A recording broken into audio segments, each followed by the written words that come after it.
gets used that does happen to be jargony. Yeah. Is that an ice cream van? There's an ice cream. Sorry, I can't go. Yeah. It's okay. That's fine. We can wait a second. We'll just wait. Sorry about that. No, you're fine. That's so funny. I was like, wait, is there an ice cream van? Coming up on this episode of Raise. I think there's more people coming into the sector from other sectors because they're fed up of, just making corporates richer. It's all about creating clear pathways for people into fundraising. So instead of falling into it by accident, they actually see it as a career path like you did. And I think in our sector, we've got a real shortage of people with data analyst skills. For some reason, organisations don't like listening to their staff. They'd rather listen to a consultant come in and tell them. Yeah, it's the curse of it. The skills you need to be a high net worth fundraiser are not the same skills you need to do IG, individual giving. Hello and welcome to Raise, the podcast for fundraisers by fundraisers, where we get around with people who know a lot more than us and we talk about all those crunchy conversations that you want to have away from the office. The concept of Raise is that we're sitting around the pub or a coffee shop, having a drink and picking the brains of somebody and being able to really kind of dive into some of those topics and theories and just challenges that people think you should know the answer to, but nobody actually ever teaches you about.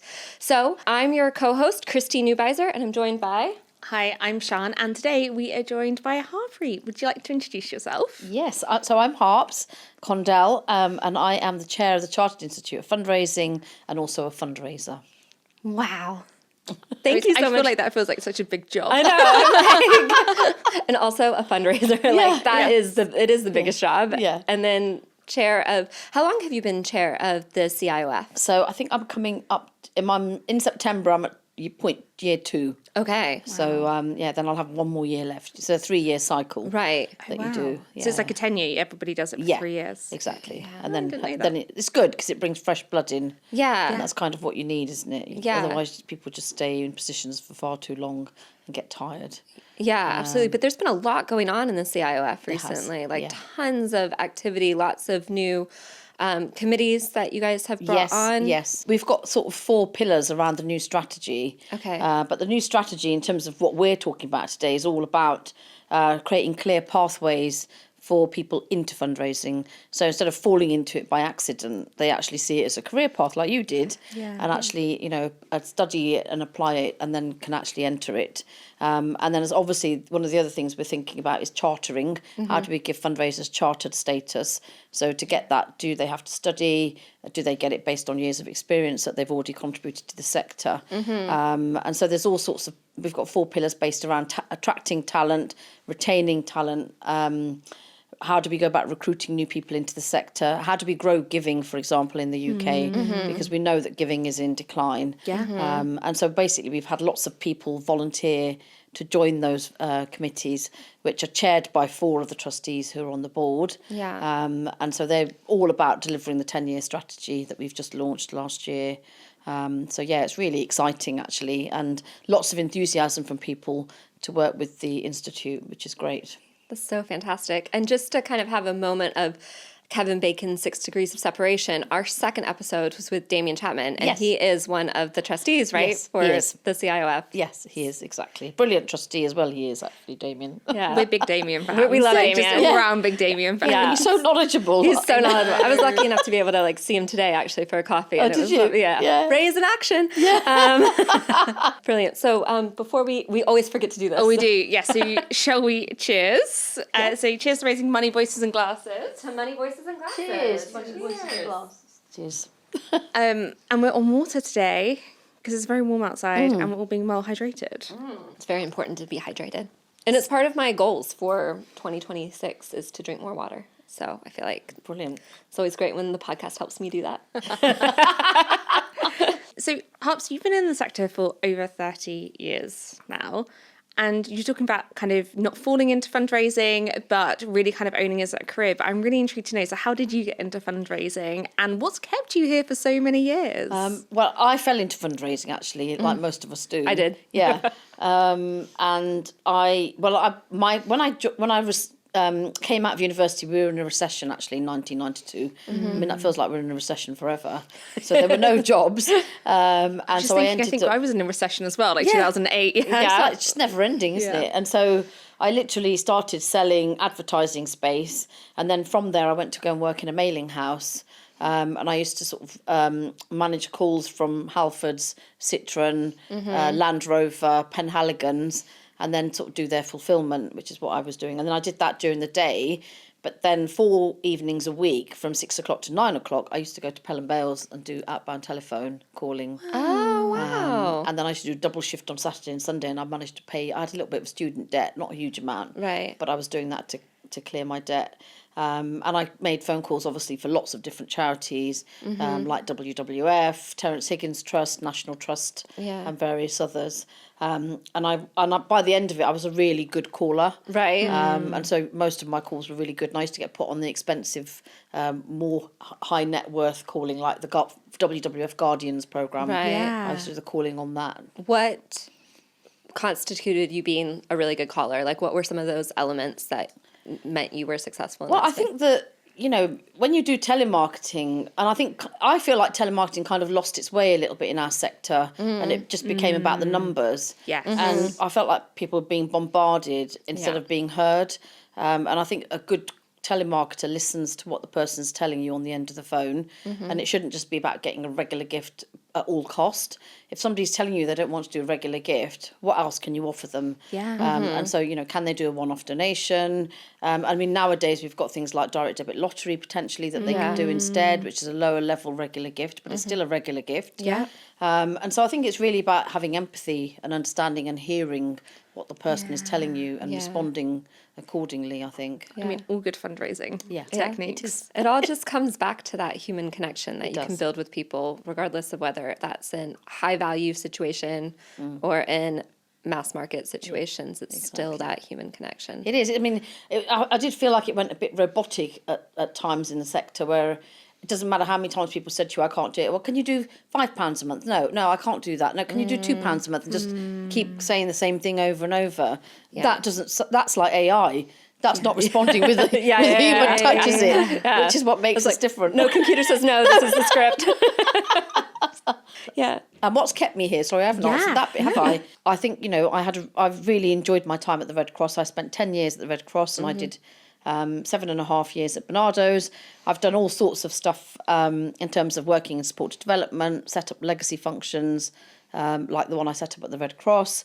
I also I'm really sort of extremely focused on things like supporter experience, and so I therefore set up supporter care functions in both of those organisations, because I think it's really important Critical. to deal with responses from what supporters are telling you.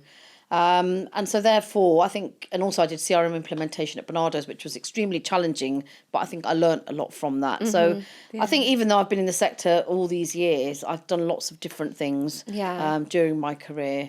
And for the last 10 years, I've been sort of doing interim or consultancy work, which I really have enjoyed. I absolutely love problem solving.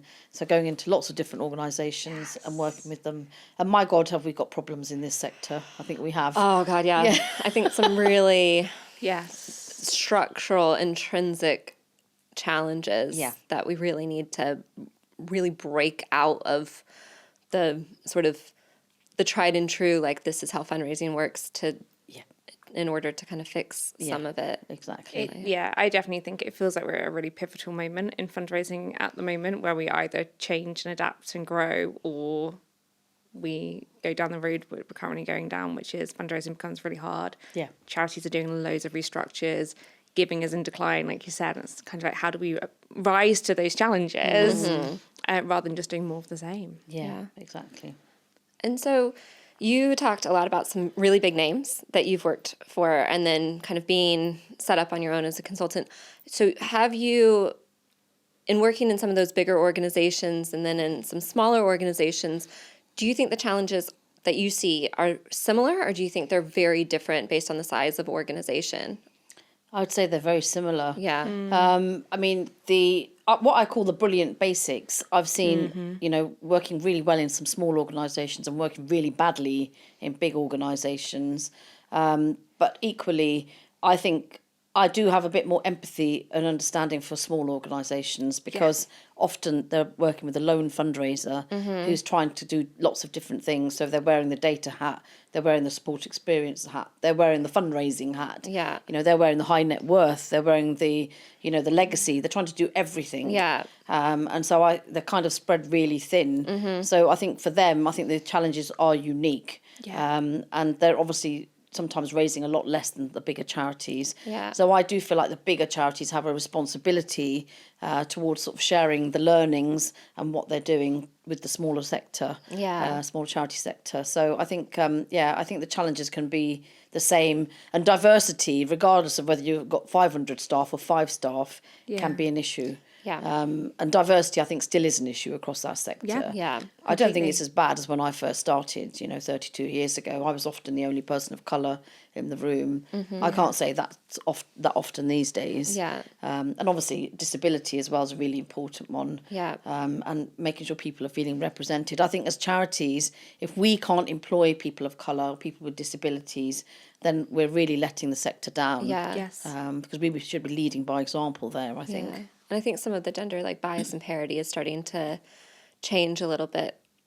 Certainly in the years that I've been in the sector, I remember when I started, you almost never saw female fundraising directors. Like, women kind of got up to a certain level, usually around that head of level. And then because of family commitments, because of all sorts of things, they would have stepped away. And it was almost all men in that sort of exec director role. And that's not equal by any stretch, but it's definitely starting to shift more. It is, yeah, I definitely. think. There's definitely a few female CEOs, which is great to see. Yeah, fantastic. And CEOs coming from a fundraising background as well. Absolutely, yeah.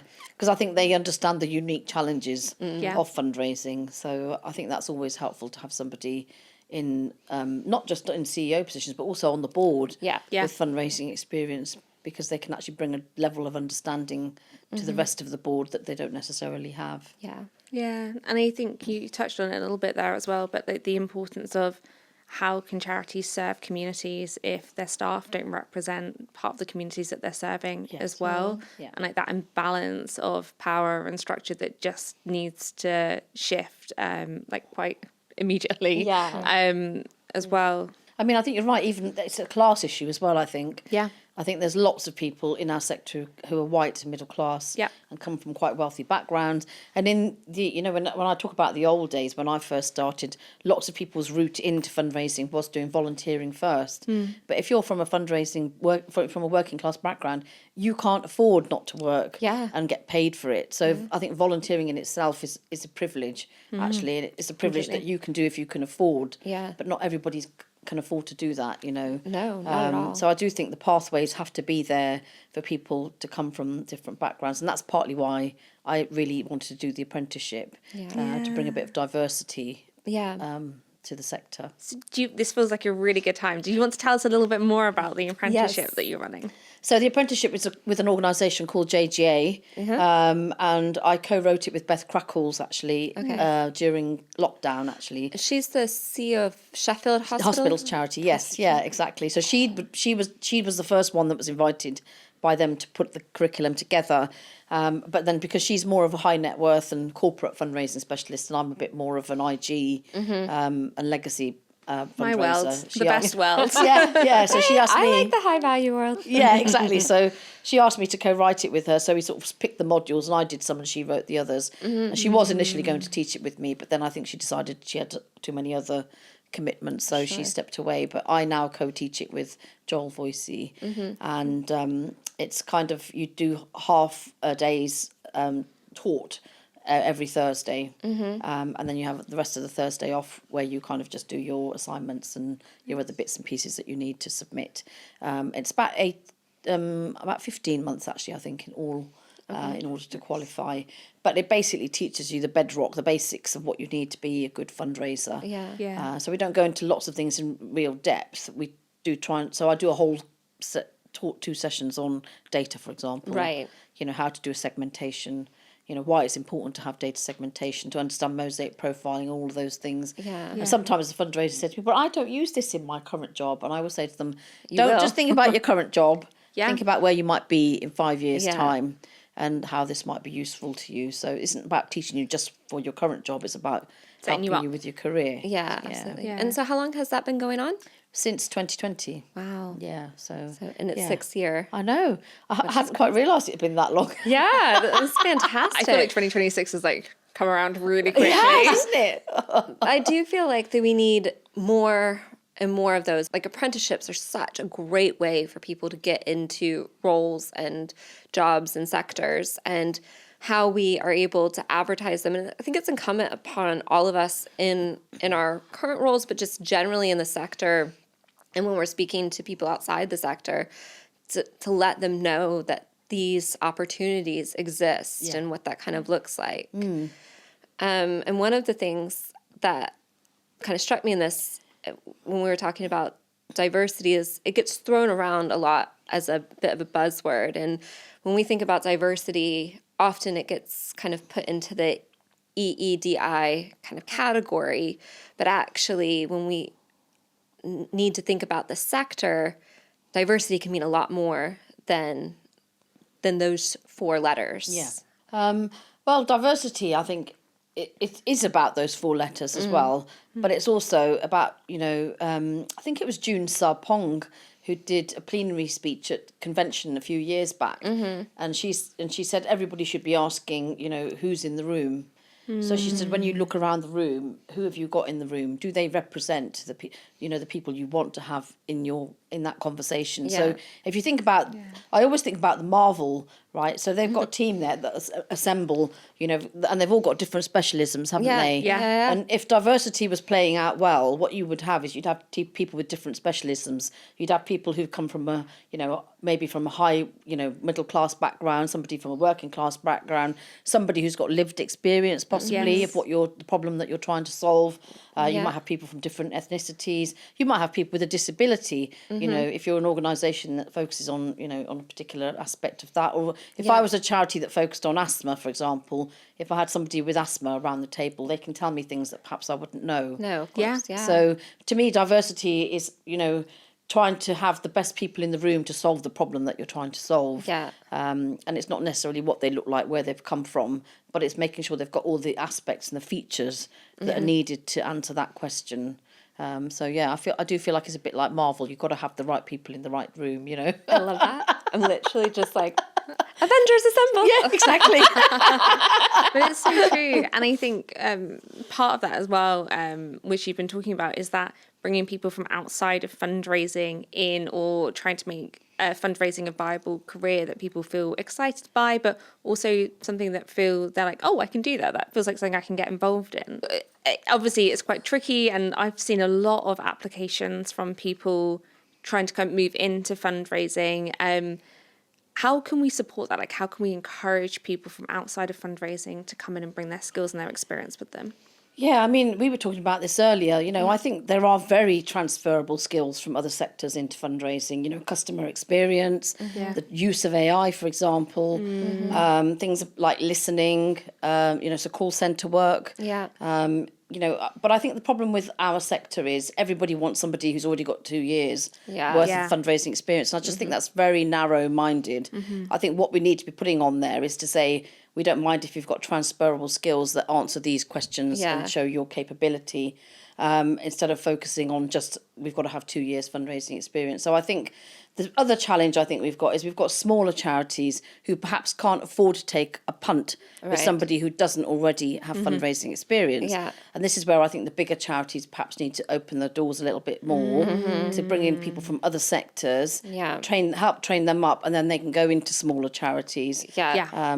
So I definitely think there's, the pressures that you're facing in a big charity are there, but I wonder whether sometimes they're not as big as the pressures that small charities are facing.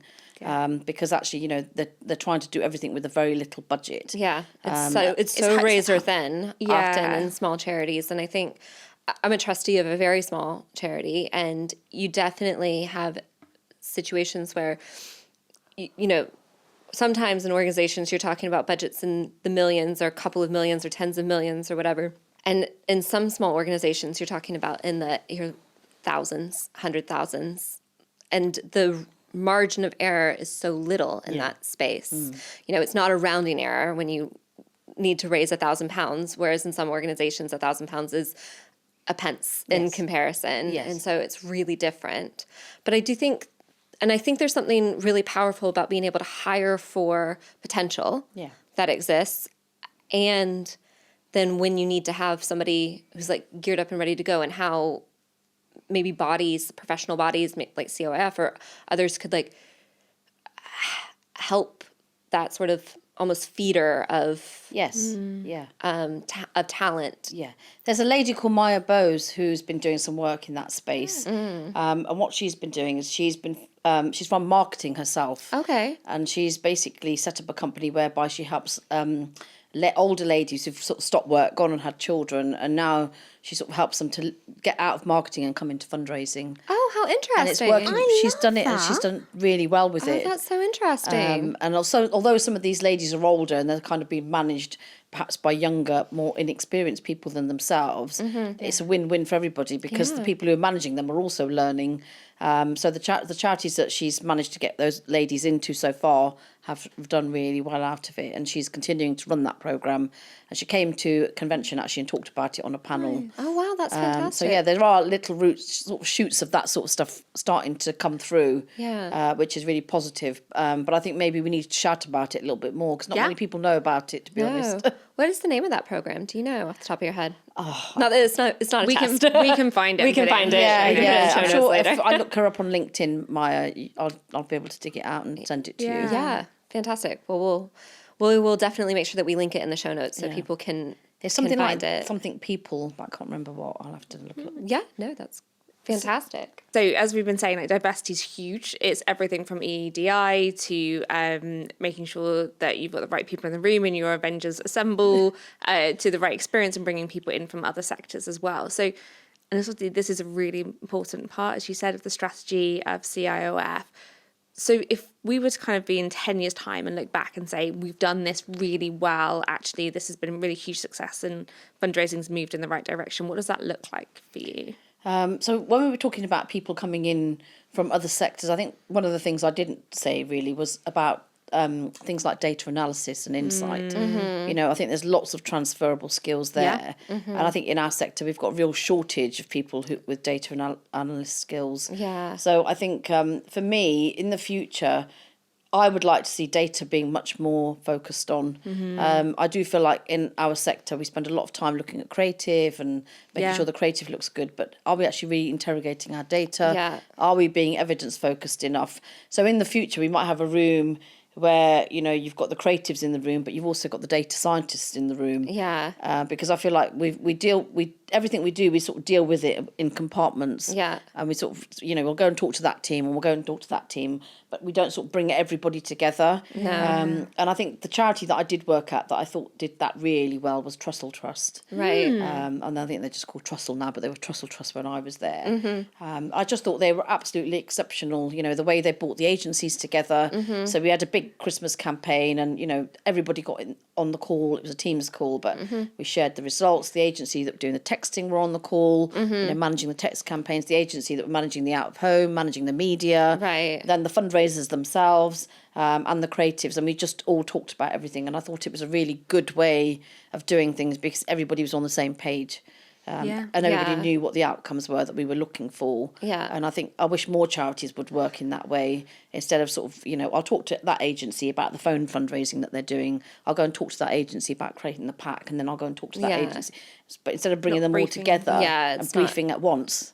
It's not thinking about it as one holistic campaign. They're it's too much in its component. Yes. I was recently on a webinar that was done, and they were talking about an emergency appeal that was being done with an organization to get supplies to Palestine. And then they had a similar appeal with Sudan. And they were saying that some of the things that had worked really well with Palestine, literally the highest performing things, they tried to reuse those same things with Sudan, and immediately they were failing.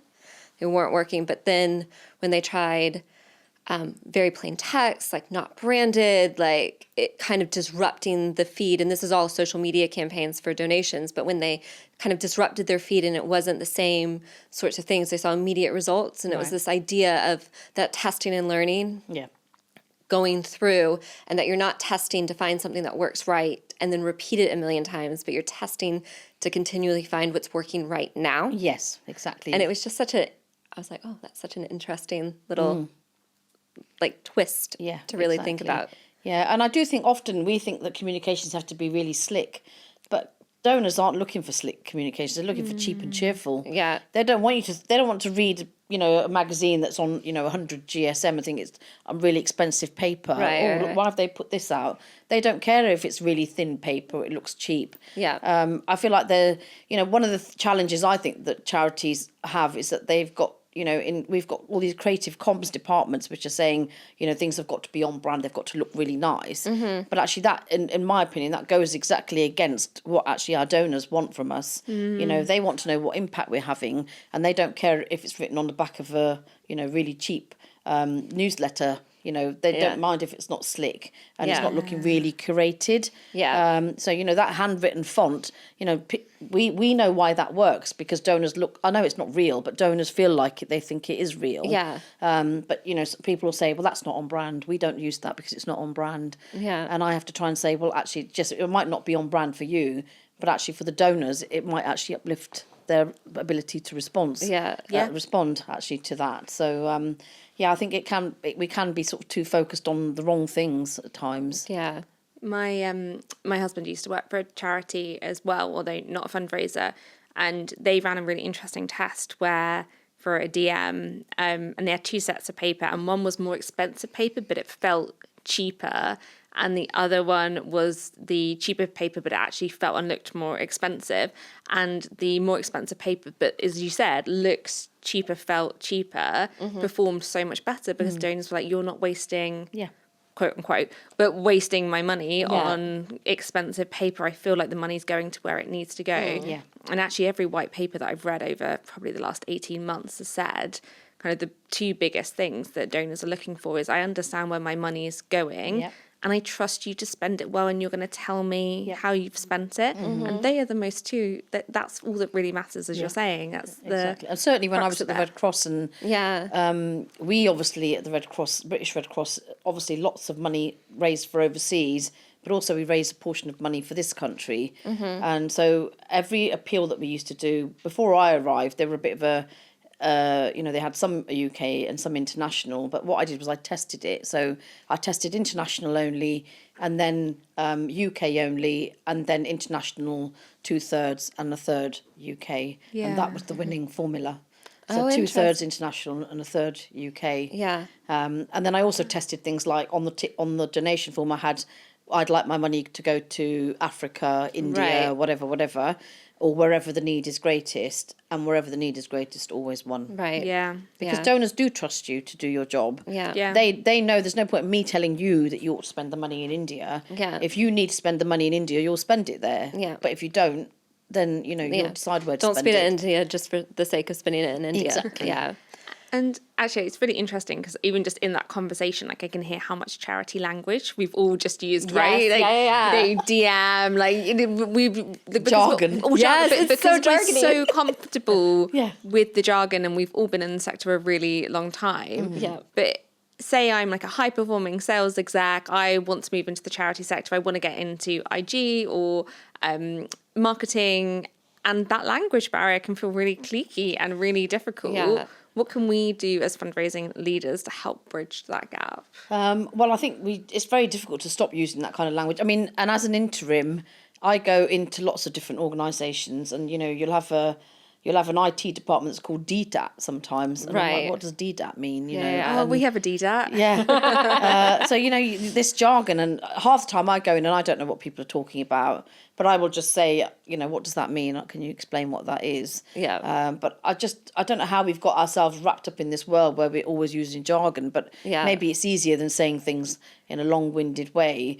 But I also think that part of the problem we've got in the sector is when you're putting out jobs and you're not talking about transferable skills, and you're not saying, actually, we need somebody who can manage a campaign, right? Or we need somebody who's got project management skills. Right. These are words that people recognise, but when you just say we need people who've got fundraising skills, people are probably thinking, well, what does that mean? What is that? Yeah, because even fundraising, I always say it's not one type of fundraising we're dealing with. No. The skills you need to be a high net worth fundraiser Yeah. are not the same skills you need to do IG, individual No. giving.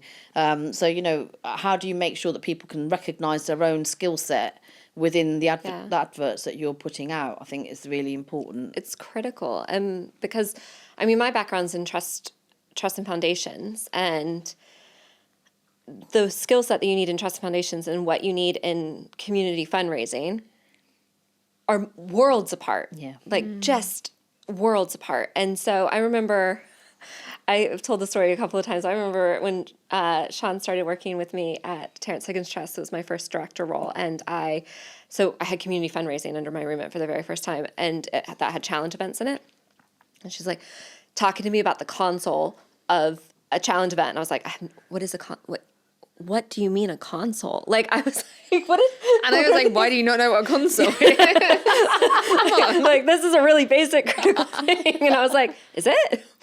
Like, I know what it is in, like, a London car. Marathon console. Yeah, like, I know what it is in a car. Like, is that what you're talking about? She's like, no, that is absolutely not what we're talking about. But it's even in our sector, I guess is my point of that story, is like, even in our sector, in our own income streams and specialisms, we create or we have words that don't necessarily break across. And until you start to get exposed in that space, you're not going to really know. And so I think there's something about as leaders creating the space to be able to ask the question consistently, or making sure that everybody's on the same page. So as we're just talking about transferable skills, like what have you seen, like in your kind of 30 years of experience, has been almost like either the most random or the most important transferable skill that you've seen somebody bring into the sector? So if I think back to when I started at Pell and Bales, a lot of the people that I worked with that were callers at Pell and Bales were out of work actors and actresses. Oh, interesting. And they were obviously, because the guy that founded Pell and Bales, Simon Pell, I think he thought actually if they're really good at acting, they'll be really good on the telephone. Yeah. And I think the thing that made them really good was their capability of being able to listen to what people were telling them. So even though they had really good acting skills and they were able to go on a stage or in a show, they could also take that to the telephone. And it's like how you respond. So, you know, they always say if you're on the telephone and you're just talking to somebody and you smile whilst you're telephone, they can feel that and hear that down the telephone. Oh, wow. That you're speaking with a smile on your face as opposed to speaking without a smile on your face. So interesting. Yeah, exactly. So Simon was very heavily involved in Pell and Bales. Kevin Bales was he was a professor, so he was very much about the psychology of what works in telephone fundraising and what doesn't. So he brought that to the table. So I think for me, the key thing I took away from that was watching how they did the calls and learning from them. You know, what were the good things that they did? They had empathy. They had listening skills. They sort of nodded their head and they responded, even though they were on the telephone, you know, smiling and talking to people, just being really engaged.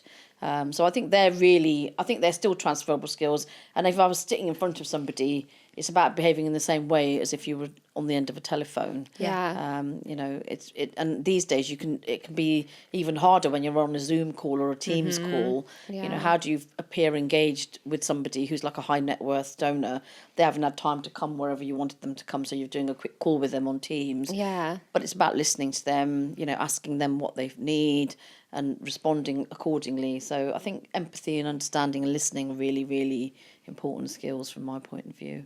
And actually, now you're saying it, I'm wondering if like listening is something we lose as a skill, especially the more senior we get, because we kind of get into that space of like, well, I've done this for 10, 15 years. Like, I know what I'm doing. I don't need to listen. I don't need to hear. Like, I'm just here to tell you what I know, what I want to tell you. Yeah. And we've actually potentially like start to lose some of that skill set as well. Yeah. I mean, one of the things I do as an interim, one of the first things I do is I always go and at least try and have half an hour with every member of staff. Yeah. So I can hear what they're telling me. And sometimes, because obviously I'm an interim, they'll tell me more than what they might tell somebody if they were permanent. They're a bit more honest.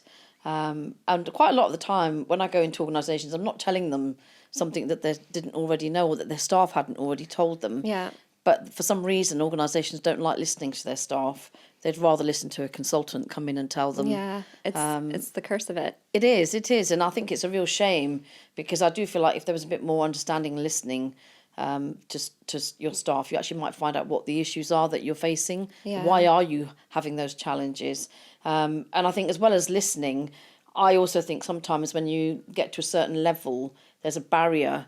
You kind of don't know the names of all your team. Yeah. You don't really see them anymore because you're not in the office or they're not in the office. So that time together isn't really there. Yeah. And so I've had people say to me, well, I hardly ever see the director. I have no interaction with them, So how do you stop being disengaged Yeah. with your teams? How do you make sure you're listening and giving them that one-on-one time if you're so spread thin? Because I do feel like the higher you go up in charities, the more it is about politics. Yeah. Yes. And negotiation. Yeah, you have to basically become a diplomat. Yeah, That's like one of the key skills that nobody tells you about, but you need to learn is how to be a diplomat. Yeah. Diplomacy. Yeah.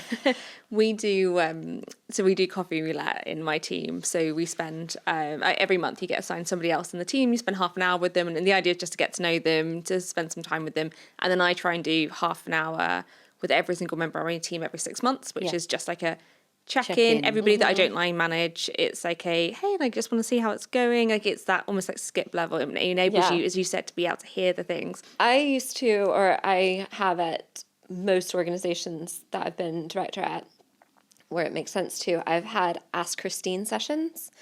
So I've tried to do once a month informal sort of sessions with the whole directorate to bring people together so that they can literally just ask any questions that they might have. And they get my take on it. And, the idea is that you kind of create a space for conversation. And that is not an original idea. I must confess that came from Marcus Misson, who is exec director at Leonard Cheshire, but he was exec director at WaterAid for a decade. And he brought those to Leonard Cheshire, and they worked. Then it was in such a time period where they were so needed. I was like, thanks, Marcus. I'm going to just steal that really great bit of leadership from you. So that was good. Building on that about listening, though, and those transferable skills and how we talk about that, one of the things that I suppose anecdotally there's been feedback in the sector that people leaving the commercial sector are a little hesitant about coming to the charity sector because the pace or the culture might be really different. And that is like a whole different world and things like that. What are some of the myth busting that we might need to do as charity leaders to help break that down? Or how true is it even? Yeah, I mean, I suppose it depends on what type of fundraising role you do, but I don't think in individual giving there's any change of pace. I mean, it's fast moving depending on the organisation you're in. But certainly when I was at the Red Cross, we'd have our core set of appeals that we'd be sending out, but suddenly there could be a famine in Sudan, and then you'd do an emergency appeal for that on top of the ones you were already doing. So it was incredibly fast-paced and fast-moving. I used to have about 3 campaigns a week that I'd be working on at any given time when I was working on that in that organisation. But I also think, it's the cause that keeps you motivated, right? So, if I worked at Amazon, all I'm doing is essentially lining Jeff Bezos's pockets. So is that really going to keep me feeling motivated and like I'm giving back to society? So what I've noticed, I think there's more people coming into sector from other sectors because they're fed up of, just making corporates richer. Yeah. And we do seem to be living in a world where there's less and less power and money held by fewer people and fewer corporates. And so therefore they're thinking, well, I want to give back and do something good for society. Yeah. Or sometimes there's older people who feel like they've achieved their career, finished in their career, they've kind of reached where they wanted to get to, and now they want to come and work. Sometimes you see that in finance directors that come in to the charity sector. Is really common. But I think, the charity sector has its own challenges. It might not always be as fast paced, but and the pressures are still there though. You've still got, you're not talking about profit, but you've still got money that's been pledged to be able to deliver your services. Right. Yeah. So if you don't hit your targets, then actually services can't be delivered. Yeah. Well, I think this is the thing, is that it might not be for profit, but charities are absolutely businesses. Yes. And we shouldn't forget that ever, just because its business objectives are about the beneficiary base that it's set up to support, whatever that might be. But it is absolutely a business. There is a P&L. Those things, there's another jargon, but there's a profit loss balance sheet at the end of the day, and you have to achieve what you need to deliver what you need to, or invest in the organization what you need to be able to invest into it. Yeah. And that doesn't change. No.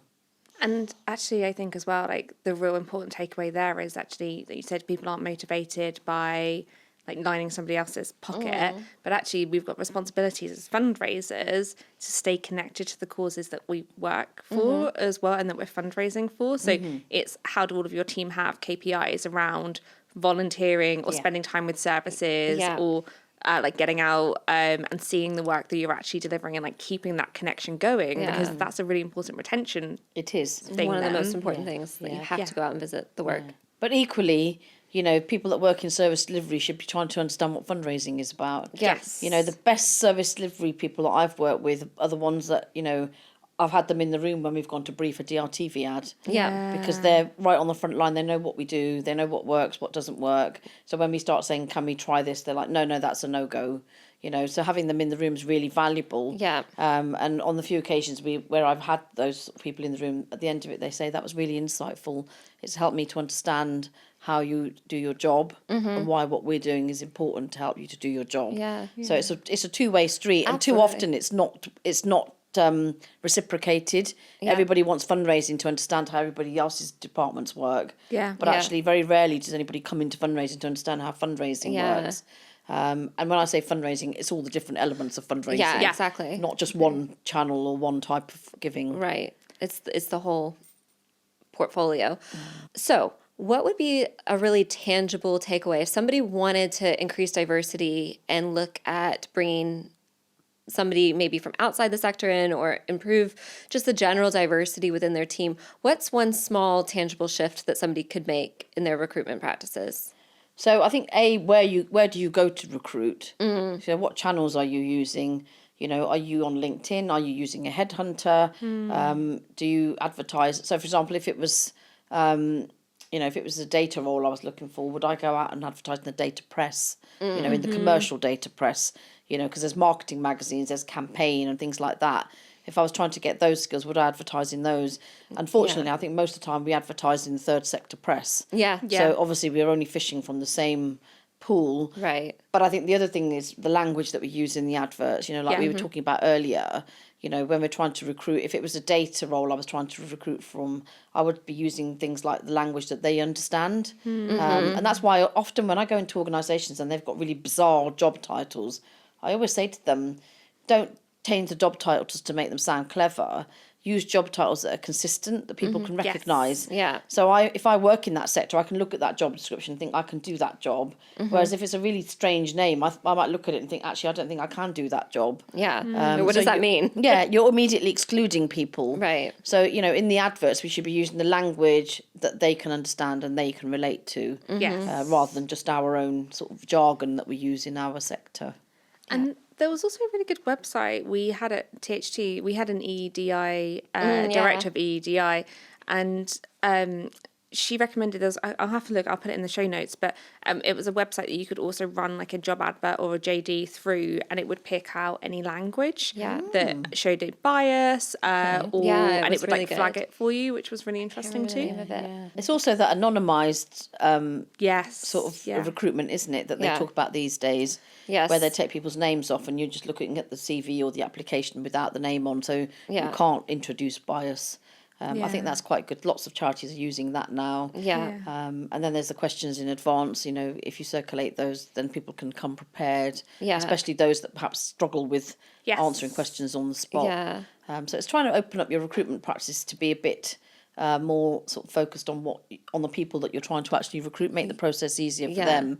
So I think our recruitment and talent and diversity pillar at the Institute is looking at some of that. Yes. And trying to make it, you know, identify what are the pathways that we can create to be able to get people in to our sector. Where can they come from? Yeah. And I guess the basic is if we want to change diversity in the sector, our recruitment practices have to change. Yes, Like, yeah, otherwise exactly. we're just going to be doing the same thing. Yeah. Exactly. Exactly. Which is, isn't that the definition of insanity or something like that? Doing something the exact same time a million times and expecting a different outcome? I think so. I don't know. Yes. So, Anyway. Harps, the question we ask everybody at the end of every episode is if you could leave our listeners with one thing that you think is really important for them to take away today from everything that you've said, what would it be?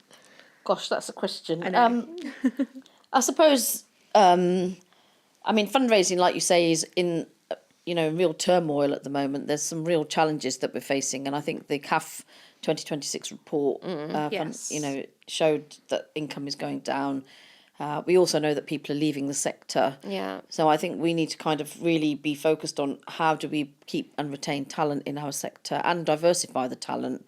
So for me, the one takeaway would be to look at your recruitment processes and really think about how do you recruit new people in. But secondly, I've heard a lot of cases of bullying and harassment in our sector. Right. That really needs to stop. Yeah. So if you're somebody that's behaving like that, you need to take a good look at yourself, is what I would say. Yeah.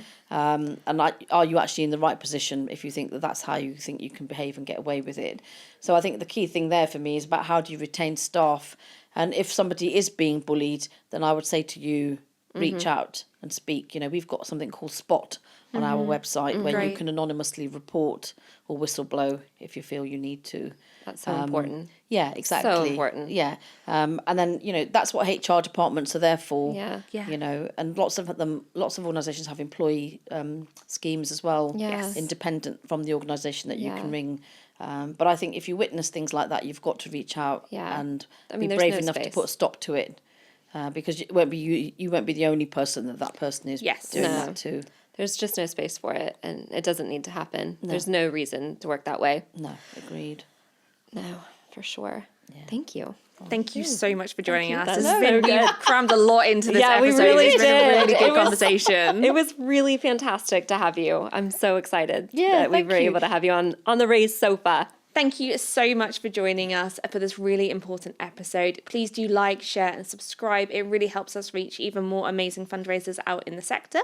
You can find us on Instagram at Raise Charity Pod, on our website at thisisraise.co.uk. But for now, cheers to raising money, voices, and glasses. Cheers. Cheers. Oh, also on TikTok. We're not. I've deleted TikTok off my phone. Oh, so never we're no mind. longer We're not on TikTok. I swear I saw something on TikTok the other day.